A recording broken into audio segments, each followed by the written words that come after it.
할렐루야. 우리 옆에 분들에게 이렇게 인사하겠습니다. 초대교회로 돌아갑시다. 초대교회로 돌아갑시다. 한 번 더 인사하실 때에 초대교회 믿음과 은혜로 돌아갑시다. 초대교회 믿음과 은혜로 돌아갑시다. 아멘. 여러분, 이런 말 들어보셨어요? 어떤 말이냐면, 낙타가 쓰러지는 것은 깃털같이 가벼운 짐 하나 때문이다. 이런 말 들어보셨어요? 비슷한 말인데 또 이런 말도 있어요.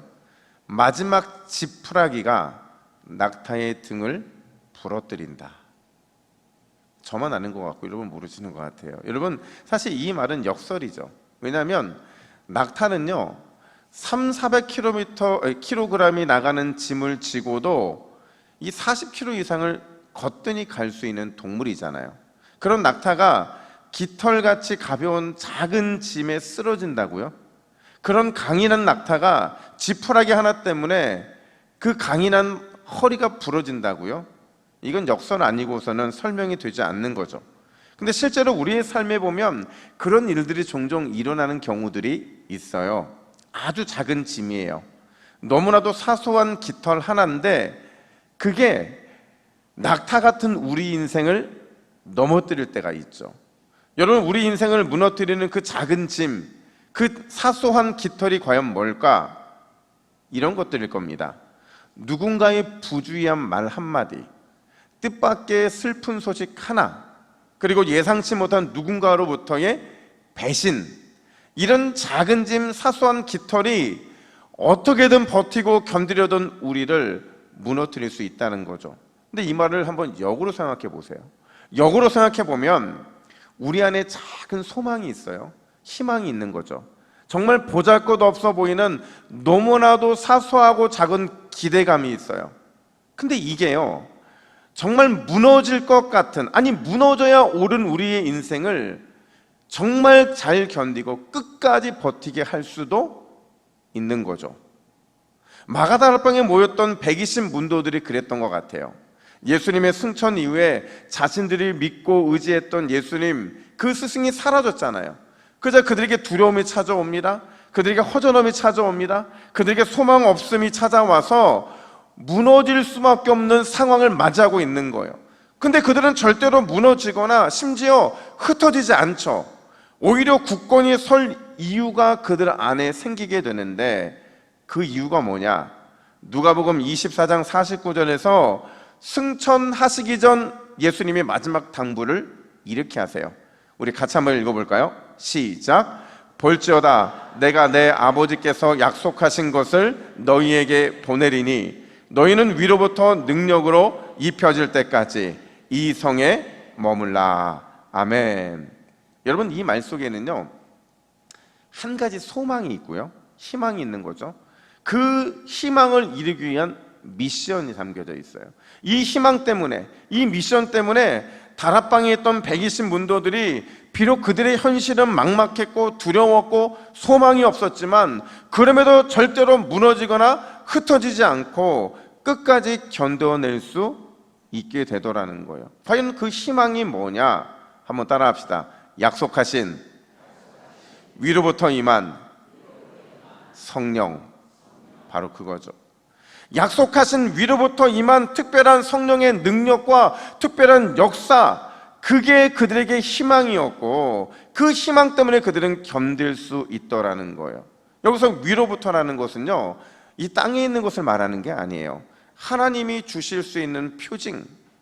그러니까 아마도 제자들은 이게 정확하게 뭘 의미하는지 몰랐을 겁니다. 몰랐기 때문에 그들은 그냥 마냥 기도할 수밖에 없었을 거죠. 그럼에도 주님이 하신 약속이니까, 주님이 마지막 유언으로 남긴 말씀이니까 그들은 이거 하나 붙잡고 모여서 함께 기도하면서 그 능력이 뭔지는 모르지만 그것만을 기다릴 수밖에 없더라는 거예요. 그렇게 열흘이 흘렀어요. 여러분, 부활 후에 예수님이 40일 동안 제자들과 함께 했잖아요. 그 40일을 열흘에 더하면 며칠이 된 거예요? 50일이 된 거죠. 그날, 그 50일이 된 그날을 본문 1절은 이렇게 표현합니다. 오순절 날이 이미 이름에. 그러니까 50째 되는 날이 이미 이르렀다고 말하는 거죠. 여기서 이르렀다는 것은 꽉 찼다는 거예요. 완벽한 하나님의 카이로스가 임했다는 거죠. 그날 하나님의 카이로스가 임한 날 드디어 위로부터의 성령의 능력, 특별한 표정이 나타나게 되는데, 여러분 중요한 것은 이 능력, 이 표징이 교회 역사에서 중요한 이유가 있더라는 거죠. 그 중요한 이유가 뭐냐? 이 성령의 임재를 통해서, 마가의 다락방에 임한 성령의 임재를 통해 신약 교회가 시작됐다는 거예요. 예수 공동체, 하나님 나라 공동체가 성령의 임재로 비로소 이 땅에 세워지게 되더라는 거죠. 특별히 우리가 주목해야 될 오늘 본문에 두 표현이 있는데 3절과 4절에 있어요. 3절에 보면 성령이 임했다라는 것이 등장하고 4절에 보면 성령으로 말하기 시작했다라는 말이 나와요. 과연 이 두 표현이 어떤 의미가 있는 것이기에 성령이 임한 것과 또 신약교회가 시작되는 이 장면에 이 내용들이 강조되고 있는 걸까? 오늘 그 의미를 살펴보면 첫 번째로 3절에 성령이 임했다. 여러분 이게 무슨 뜻이냐면요, 한번 따라 합시다. 교회는 이렇게 힘없는 교회가 아니잖아요. 우리가 교회는 반드시 승리한다. 근데 이렇게 하니까 여러분 딱 나가시면 다 잊어버릴 거잖아요. 그럼 잊지 않으려면 모션으로 해야 되거든요. 제가 교회는 하면 여러분들이 반드시 승리한다. 그러니까 반드시 승리한다가 아니고 반드시 승리한다. 이게 뭐예요? V, 승리죠. 자, 교회는 반드시 승리한다. 자, 지금도 여러분 헷갈리시는 분, 반드시 승리한다. 자, 교회는 반드시 승리한다. 믿으십니까? 여러분, 교회는 반드시 승리할 수밖에 없는 줄로 믿습니다. 교회는 무조건 하나님의 방법과 그분의 뜻 안에서 상상을 초월하는 방법으로 늘 승리할 수밖에 없어요. 물론 여기서 교회는요, 절대로 이 건물을 말하는 게 아닙니다. 건물이 아니라 예수 그리스도를 주라고 믿고 고백하는 사람, 그리고 그 사람들이 모인 모임, 이게 교회인 거죠. 쉽게 말하면 예수 믿는 내가 뭐라는 거예요? 교회라는 거죠. 예수 믿는 우리, 이게 뭐라는 거예요? 성경이 말하는 교회의 의미라는 거예요. 그렇다면 교회인 교회인 우리가 반드시 승리할 수밖에 없는 그 이유가 뭐냐? 뭘까요? 왜 우리는 승리할 수밖에 없을까요? 이 질문을 한번 이렇게 바꿔보면 어떨까요? 왜 성령님은 오순절에 오셔야만 했던 걸까?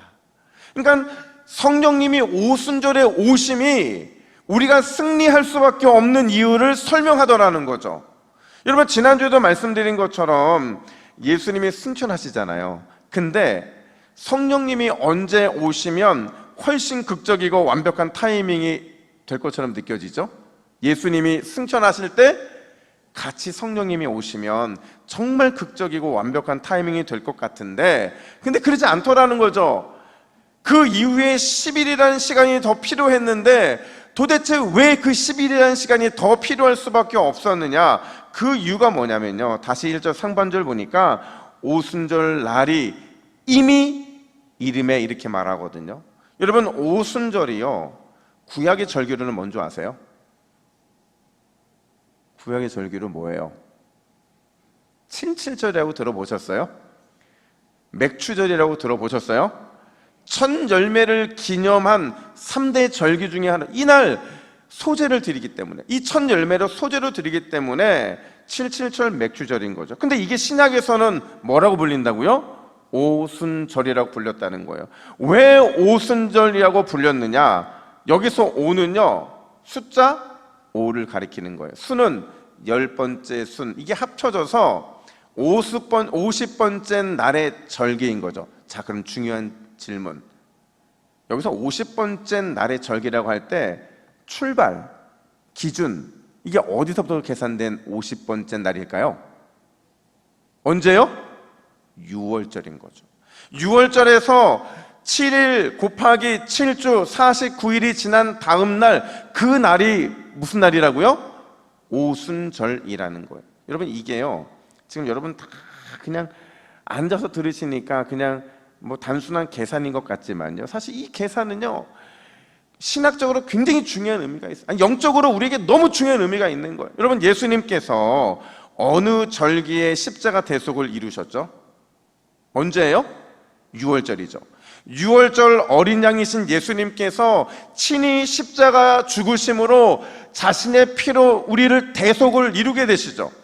그 대속을 이루어 주신 것은요, 거슬러 올라가면 과거 출애굽 당시에 유월절 어린 양의 피가 문설주에 발라져서 죽음이 넘어간 것처럼 유월절 예수 그리스도의 피가 죄인인 우리의 문설주에 발라지고 우리의 문턱에 발라지면서 예수의 십자가 피와 보혈이 단순히 죽음을 넘어가게 하는 게 아니라 죽음의 권능을 완전히 무너뜨리고 사망의 권세를 완전히 박살내게 했다라는 것을 이 유월절을 통해 보여주는 거잖아요. 다 아는 얘기죠. 그런 의미에서 여러분, 유월절은 어떤 의미가 있는 거냐? 유월절은요, 예수님의 죽음을 상징하는 절기인 거죠. 근데 중요한 건 우리 예수님은 단순히 유월절 예수님의 죽음 거기서 멈추지 않으시더라는 거죠. 예수님께서 죽음을 이기셨다, 사망의 권세를 박살내버렸다, 여기서 끝난 게 아니라 어디까지 나아가시느냐? 그분의 몸된 교회, 그 교회의 승리, 그분을 믿고 따르는 믿음의 성도들인 그 교회에게 승리의 기쁨을 주시는 데까지 나아가기를 원하셨다라는 거죠. 그래서 예수님은요, 부활하신 그 부활체의 몸, 승리하신 몸으로 며칠을 제자들과 함께 계십니까? 40일을 함께 계시죠. 심지어 며칠을 더 함께 기도하며 기다리게 하시느냐? 10일이더라는 거죠. 이게 합쳐져서 총 며칠이에요? 50일인 거죠.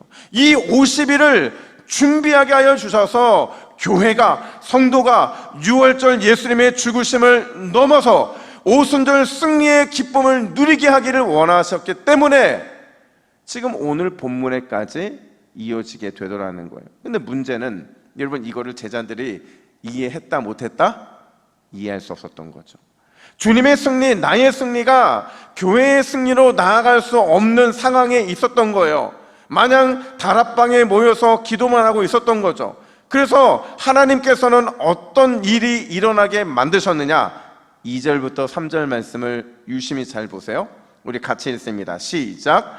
호련히 하늘로부터 급하고 강한 바람 같은 소리가 있어 온 집에 가득하며 마치 불의 혀처럼 갈라지는 것들이 각 사람 위에 하나씩 임하여 있더니. 아멘. 자, 여러분, 여기서 홀연히라는 것은요, 인간 편에서의 표현이에요.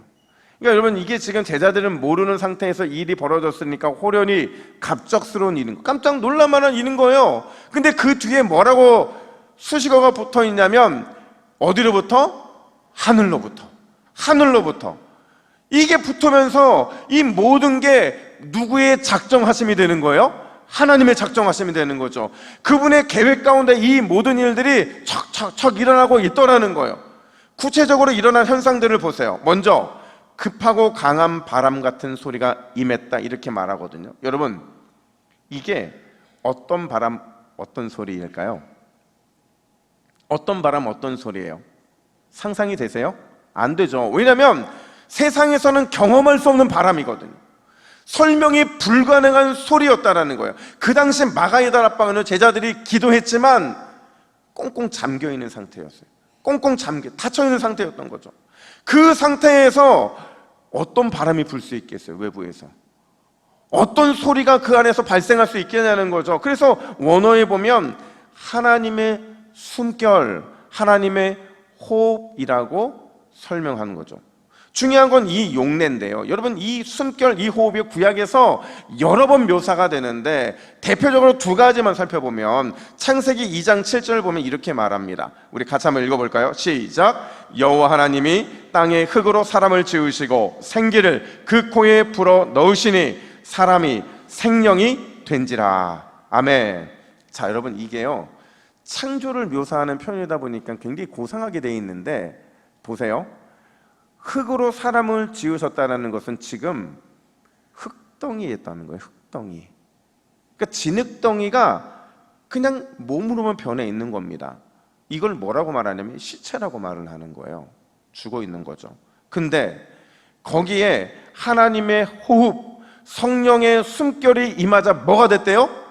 생명이 됐다, 산자가 되었다, 생명 있는 자가 되었다라는 것을 말해주고 있는 거죠. 분명히 흙덩이였는데 하나님의 호흡, 성령의 숨결이 임하자 생명이 되게 된 거죠. 살아나게 된 거죠. 또한 대표적으로 에스겔 37장 5절은 이렇게 말합니다. 이게 더 대단한데 우리 37장 5절 말씀 같이 읽습니다. 시작. 주 여호와께서 이 뼈들에게 이같이 말씀하시기를 내가 생기를 너희에게 들어가게 하리니 너희가 살아나리라. 죽은 뼈들이었어요. 소망이 없는 뼈들이죠. 사망의 뼈들이었어요. 절망의 뼈들인 거죠. 근데 하나님의 호흡, 성령의 숨결, 그 생기가 임하자 죽었던 그 뼈들이 살아나서 큰 군대를 이루더라는, 죽은 군대가 아니라 산 군대가 되더라는 거죠. 교회가 성령의 임재를 경험하면, 성령의 부어주심을 경험하면 그렇게 될 것이라는 거죠. 여러분, 제자들이 경험하고 있는 죽음이 있었잖아요. 제자들이 어떤 죽음을 경험하고 있습니까? 예수님이 안 계시니까 그 마음이 두려웠고 염려했고 근심했고 걱정했고 미래에 대한 막연함과 실망과 우울함이 그들을 다 장악하고 있었잖아요. 근데 하나님의 호흡, 성령의 숨결이 임하게 되면서 그랬던 그들의 흙덩이 같은 모습이 생명으로 변화되고 그런 그들의 마른 뼈와 같은 죽은 뼈가 하나님의 군대가 되더라는 거죠. 여러분, 성령 안에서 주의 몸된 교회는, 교회인 저와 여러분들은 모든 죽음의 문제로부터 승리케 될 줄로 믿습니다. 반드시 성령, 그분이 우리 가운데 임하시면 사망이 박살나고 영광의 기쁨이 날마다 우리 가운데 넘쳐나게 될 줄로 믿습니다. 근데 놀라운 건 여러분, 이 역사가요, 사실은 과거에는, 이 구약시대에는 다 모든 사람에게 임했던 게 아니었어요. 특별한 사람, 정해진 어떤 특정 인물에게만 임해서 주의 일들이 일어나게 되거든요. 근데 오늘 3절을 다시 보면 불의 혀처럼 갈라지는 것이 어떤 형태로 임하게 된다고 말하느냐, 각 사람 위에 어떻게 해요? 하나씩, 각 사람 위에 하나씩 임하여 있었다, 이렇게 말하는 거죠. 여러분, 성령이 각 사람 위에 하나씩 임했다, 이 표현이 무슨 뜻이냐면, 자 보세요. 성경에서 하늘에서 임하는 불은요, 정화, 정결케 하는 불이었어요. 거룩케 하는 불이었죠. 또 하나님의 승리를 상징하는 불이죠. 하늘에서 불이 떨어지면 정화가 일어나고 승리가 일어날 수밖에 없다는 거예요. 그게 각 사람 위에 있대요. 각 사람 위에 있다는 것은요, 이건 성령 안에서 우리 각자가 하나님의 거룩한 백성이 되었다, 동시에 하나님의 승리하는 백성이 되었다, 바로 이걸 말해주고 있더라는 거죠. 여러분, 교회를 향한 이 위대한 능력이 언제 부어졌다고 말합니까? 오순절에 부어졌다고 말하는 거예요. 오순절에 부어졌다고 말하는 거예요. 그래서 교회인 우리는 이 오순절에 역사하신 성령으로 말미암아 반드시 승리할 수밖에 없는 거죠. 여러분, 우리 교회에요, 예배할 때, 특히 말씀이 선포될 때 늘 환하게 웃는 분이 계세요. 진짜 말씀이 선포되는 내내 표정 한번 바뀌지 않고 웃어요. 늘 감동하는 표정으로. 뭐 나겠지, 여러분, 아닙니다. 나겠지 뭐 이런 생각 하지 마세요. 늘 감동하는 표정으로, 은혜를 갈망하는 표정으로, 마치 오늘 은혜는 내가 다 받은 것처럼 그 표정으로 늘 그렇게 앉아 계신 분이 계세요. 근데 여러분, 설교를 하다 보면 설교가 재미없을 때가 있고 지루한 내용이 있고 진행이 되다 보면 설교가 잘 안 풀릴 때도 있어요. 그건 제가 제일 잘 알잖아요. 근데 그분 보면 설교가 풀어져요. 그분 보면 설교가 은혜가 돼요. 착각하게 되는 거죠. 그분은 늘 그때에도 변함이 없어요. 설교가 지루해도 안 풀리는 것 같아도 늘 변함없이 기대감, 감동 있는 표정으로 예배를 드리거든요. 제가 한번 신방 가서 물었어요. 집사님, 예배 때마다 왜 그렇게 성령 은혜 충만한 표정을 하고 계시냐고. 그랬더니 그분이 뭐라고 하시냐면, 그냥 예배 드릴 때마다 그런 마음이 든다는 거예요. 설명할 수 없는 거죠. 근데 어느 교회나 그런 분들이 계세요. 제가 이전에 교회 사역할 때도 저희 교구분 중에서 그렇게 예배하시는 분이 계셨어요. 근데 그분은 완전히 소문이 나 있어. 그분만 바라보고 설교하면 그냥 설교가 잘 되는 거예요. 은혜가 안 될 것 같은 설교도 그분만 보면 은혜가 돼. 그러니까 제가 그분 이 뒷모습을 딱 보면서 아, 그분이 오셨구나, 오늘 설교하시는 분들 그분 보고 설교하면 은혜가 되겠구나, 늘 그런 생각을 갖는데, 제가 그분한테도 물어봤거든요. 근데 그분이요, 은혜 받은 다음에, 성령 받은 다음에 그때부터 자기 안에 변화가 하나 있었다는 거예요. 그래서 어떤 변화냐고 물어보니까 예배할 때마다 자기 마음에서 하나님의 음성이 들린대요. 궁금하잖아요. 저는 그 음성이 안 들리는데. 그래서 어떤 음성이 들리냐고 물었더니 그분이 이렇게 말씀하시는 거예요. 이 말씀 꼭 붙들면, 이 은혜 가슴에 새기면 너 반드시 승리한다, 이 확신이 확 들어오니까 그냥 이미 본인은 은혜 받은 거예요. 늘 감동하는 거죠. 늘 기쁜 거예요. 여러분, 하나님께서 그분의 말씀이 선포되는 그 위대한 시간에 오순절 승리의 기쁨을 이미 우리에게 주신 줄 믿으시기를 축복합니다. 제가 지난주에 여러분에게 이런 얘기를 했어요. 우리 교육자들하고 우리 장로님들만 가지고 있는 책자가 있는데, 이 책자가 어떤 책자냐, 월요일부터 금요일까지 우리 순장님들이 올려준 기도의 제목들이 딱 정리되어 있어요. 그래서 월요일날 기도하는 목양 1팀, 목양 2팀 1교구씩, 화요일날 목양 1팀, 2팀의 2교구, 이렇게 저희 기도 제목이 있거든요. 그러니까 제가 항상 교회 올 때마다 제일 먼저 원래 했던 건 소리내서 이렇게 기도하는 거예요. 하나님, 오늘도 은혜 충만한 삶을 살게 하시고 만나는 사람들마다 은혜가 넘치게 해달라는 이런 기도들을 늘 제가 하거든요. 소리내서 기도합니다. 근데 이걸 받고 나서 월요일부터 바뀐 게 뭐냐면, 무조건 오면 그냥 월요일은 목양 1교구, 2교구에 1팀, 2팀에 1교구, 2교구를 놓고 기도하는 거예요. 근데 여러분, 우리 장로님들 어디 계세요? 기도하셨죠? 아니, 한번 대답해 주세요. 장로, 기도하셨죠? 저는 진짜 빠지지 않고 기도했거든요. 근데 여러분, 놀라운 게 뭔지 아세요? 그 안에 있던 기도 제목 중에서 3분이 응답받았다고 연락을 주시는 거예요. 그리고 한 분은 진짜 이번 주 제가 일부 예배 들어오기 바로 직전에 저한테 응답 받았다고, 그래도 됐다는 거예요. 제가 그게 너무 감동이 돼서 복도에 서서 기도해 드렸어요. 여러분, 우리 하나님은 살아계신 줄로 믿습니다. 하나님은 날마다 교회가 승리하는 것을 기뻐하시는 줄로 믿습니다. 우리가 기도의 응답을 받은 것도 승리 기쁨이고요, 우리가 삶에서 넘지 못했던 것을 넘어설 수 있는 기회를 얻는 것도 우리가 승리하는 하나님이 기뻐하는 모습이라는 거예요. 예수님은 우리에게 뭐라고 약속하시느냐, 요한복음 14장 16절에서 이렇게 말씀하시는데, 우리 메시지 성경으로 한번 읽어볼까요? 시작. 너희에게 또 다른 친구이신 성령을 보내시게 하겠다. 그분은 너희와 영원히 함께 계실 것이다.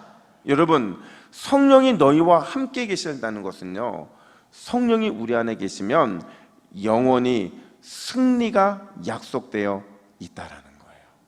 그분의 승리가 반드시 우리의 승리가 되게 하시기 위해 그분이 우리 가운데 임했다라는 것을 말해주고 계신 거죠. 누구에게요?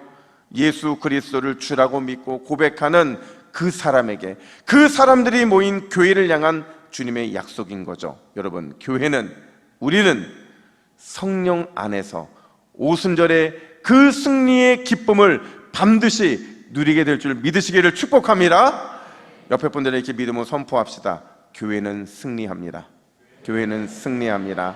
두 번째로, 그렇다면 4절에 성령으로 말하기 시작했다는 건 과연 어떤 의미가 있느냐? 한 번 더 따라합시다. 하나님께서 모션이 필요한데, 내 입술을, 다시요. 하나님께서 내 입술을 통치하신다.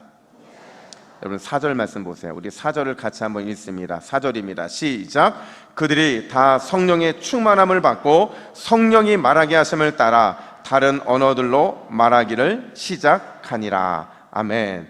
아주 중요한 질문. 여러분, 성령 충만을 받았을 때, 성령이 임했는데 왜 가장 먼저 나타난 현상이 다른 언어를 말한 것일까 하는 거죠. 그렇잖아요.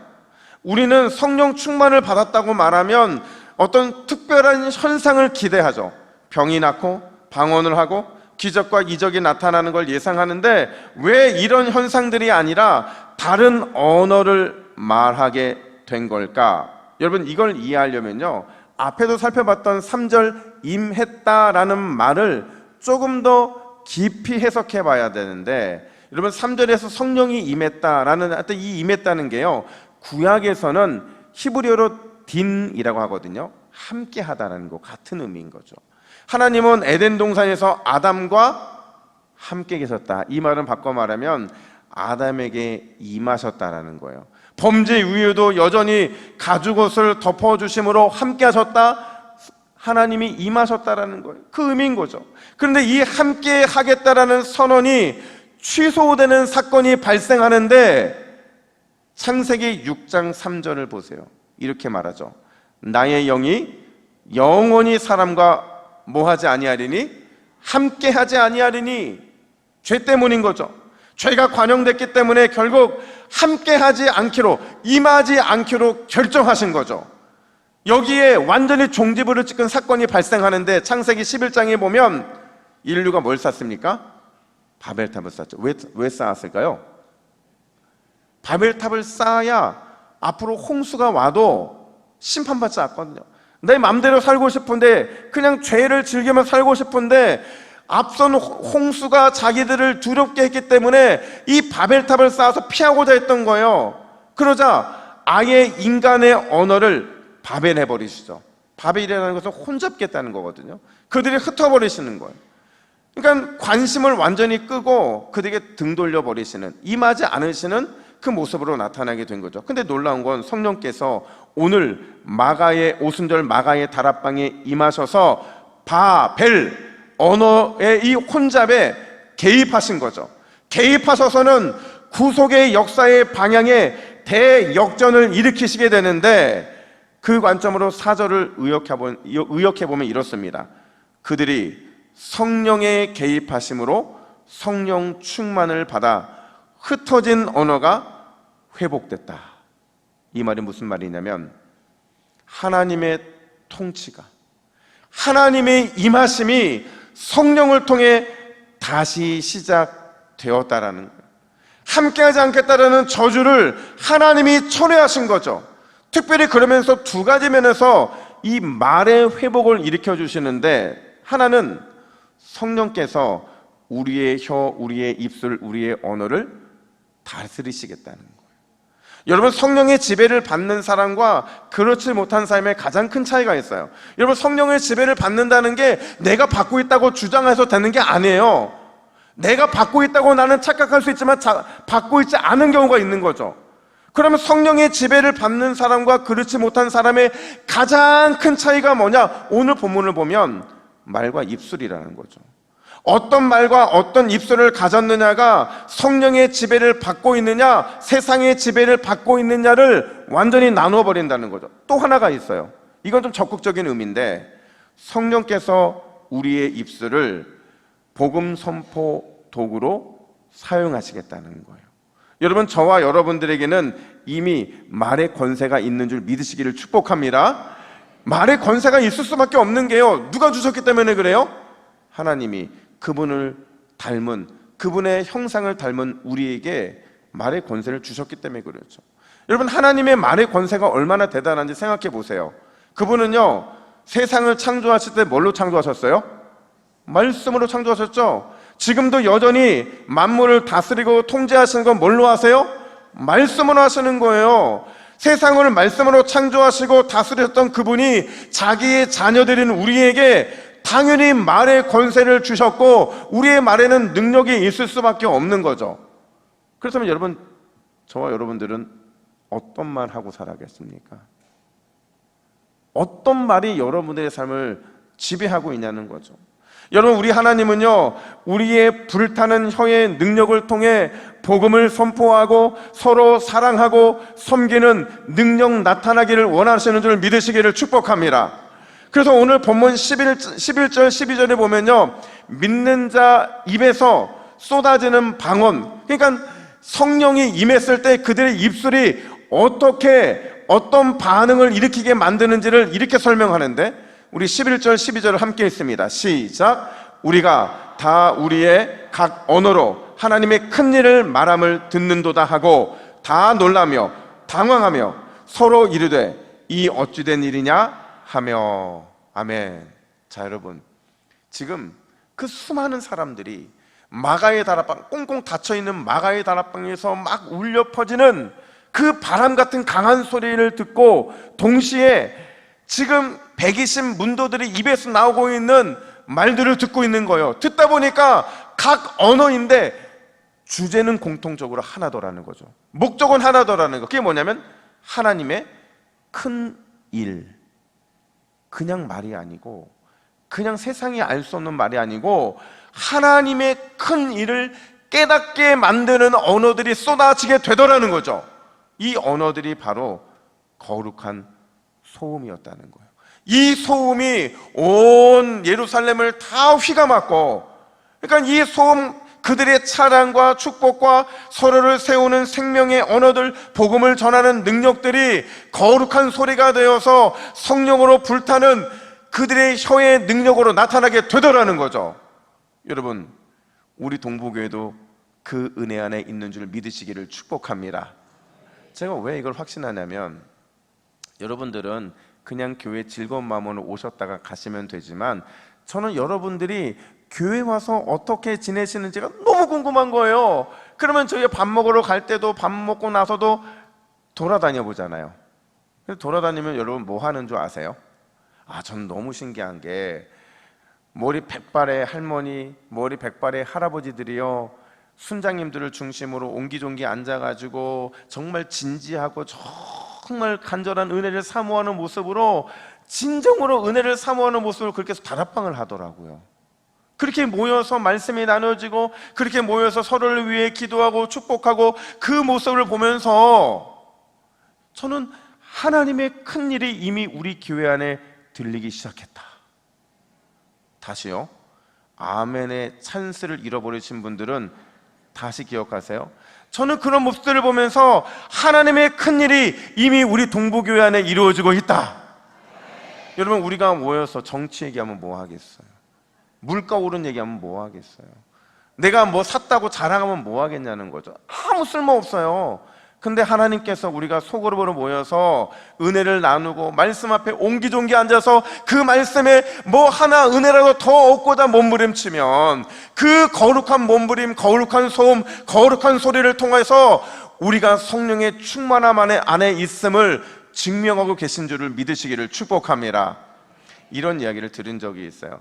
철학자 파스칼이, 프랑스의 철학자인데, 평소에 이 심장이 여러분 왼쪽에 있죠, 그죠? 이 왼쪽 심장 가장 가까운 주머니에 늘 이런 종이 한 장을 넣고 다니더라는 거예요. 거기에 뭐가 써 있느냐? 자기가 언제 어떻게 성령의 불을 받았는지에 대한 생생한 기록이죠. 근데 이 기록을 제가 봤거든요. 뭔 소리인지 모르겠어요. 날짜, 시간은 있는데 그냥 그때의 그 감정과 그 마음을 그 안에 고스란히 담아 놓은 거죠. 철학자답지 못한 비논리적이지만 그 안에 생생히 살아있는 성령의 불을 경험한 것을 넣고 다닌 거죠. 여러분, 파스칼은 왜 심장 가장 가까운 호주머니에 성령의 불을 받은 생생한 기록을 왜 거기에 넣고 다녔을까요? 왜 그래요? 잊지 않으려고. 근데 이거는요, 단편적인 예예요. 단편적인 이야기인 거죠.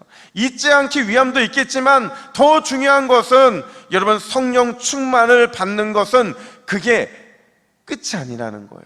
성령 충만함 받는 것은 그게 시작이라는 거죠. 그걸 시작으로 해서 함께 하시고 승리케 하실 주님을 믿고 우리의 입술이 거룩한 소음이 되어서 나의 행동이 거룩한 움직임이 되어서 하나님의 큰 일을 이루어내기 위해서 그는 끊임없이 심장 가장 그 뛰는 가까운 곳에 성령의 불을 받았던 생생한 기록을 놓고 다니더라는 거예요. 사랑하는 여러분, 성령이 없잖아요. 내가 성령에 사로잡히지 않잖아요. 그러면 내 입에서는 갈라진 언어가 나올 수밖에 없어요. 서로가 서로를 향해 대적하고 불신하고 오해를 쌓고 그러다 보면 전쟁하고 반목하는 사람을 살아가는 거예요. 지금 딱 우리 대한민국의 모습이잖아요. 근데 여러분, 교회가 소망인 이유는요, 어떤 정치적인 세력이 힘이 있어서가 아니라 우리가 성령의 충만함을 구하고 누리면 우리가 거룩한 소음이 되고 거룩한 몸부림이 되어서 찬양하고 축복하고 서로를 세우는 거룩한 언어의 직공들이 되면 그 모습을 통하여 세상이 우리로 하여금 밝아지게 되기 때문인 줄 믿으시기를 축복합니다. 여러분, 서동 지역이 어두워지면 누구 책임인 거예요? 우리라고 말하지 마세요. 여러분 책임인 거예요. 제 책임인 거죠. 근데 여러분, 서동 지역이 밝아지고 서동 지역이 환해지고 소망이 넘치는 지역이 되는 것은 우리가 성령 충만함을 받고 거룩한 소음으로 서로 찬양하고 축복하고 서로를 세우는 거룩한 언어의 직공들이 됐기 때문에 가능한 일이라는 거죠. 여러분, 영원히 함께 하시는 그 성령, 우리들에게 이미 승리케 하고 있는 줄 믿으시기를 축복합니다. 승리한 자는 반드시 거룩한 소음을 나타낼 수밖에 없어요. 그리하여서 성령 안에서 우리는 날마다 어둠의 권세와 싸워 승리케 되는 거죠. 여러분, 교회인 저와 여러분들이 성령 충만하여 반드시 이 놀라운 역사를 경험하고 전하는 도구가 되시기를 주님의 이름으로 축복합니다.